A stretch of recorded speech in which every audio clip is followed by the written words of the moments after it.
Music.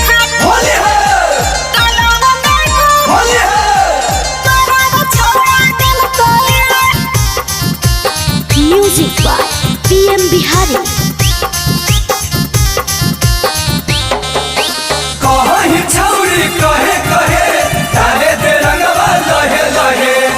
कोई कुम्हार छौड़ी होलिया में चोलिया के जो बनवा के मसल कहे गे। कोई कुम्हार छौड़ी होलिया में चोलिया के जो बनवा के मसल कहे। अरे बभना राजा पुतावा खाली दूर से देखल कई अलिए जाके खटलावा में गोबरवा छोड़ा डल गई।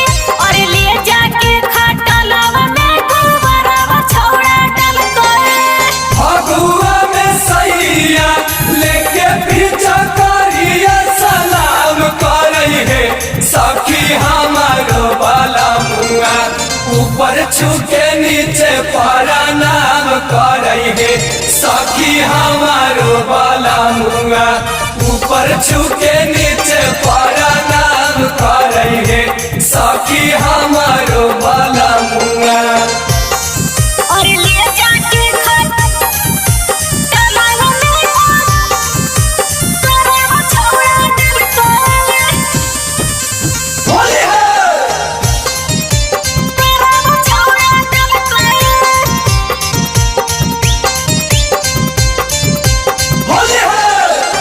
होलिया में रोवा तो पासी पासवा ना मांगे रंग दिल कयू ऊपर से नीचे लाख जना मारे नीचे लाख जना मारे। होलिया में रोवा तो पासी पासवा ना मांगे रंग दिल कयू ऊपर से नीचे लाख जना मारे। आगे छौड़ी जद जी से चोली तू फरवैनी। अच्छा। आगे छौड़ी जद जी से ढोढ़ी रंगावैनी। तेरी बभना रजपुतावा खाली दूर से देखल कई अलिए जाके खटलावा में गोबरवा छोड़ा डल गई। और लिए जाके खटलावा में गोबरवा छोड़ा डल गई। संगे संगे बरमा जाला रे वही गनवा के खेत में संगे संगे बरमा जाला रे वही गनवा के खेत में तनिको न बलवाला जाला रे वही गनवा के खेत में संगे संगे बरमा जाला रे वही गनवा के खेत में संगे संगे बरमा जाला रे वही गनवा के खेत में। और लिए जाके खटलावा में गोबरवा छोड़ा डल गई।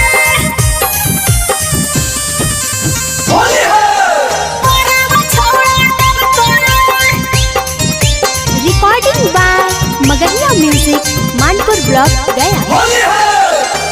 छौड़ा डंडा नावा के डाल के देही मौका गे होलिया में मिलतौ नहीं मारे के तोरा चौकारे तोरा चौकारे।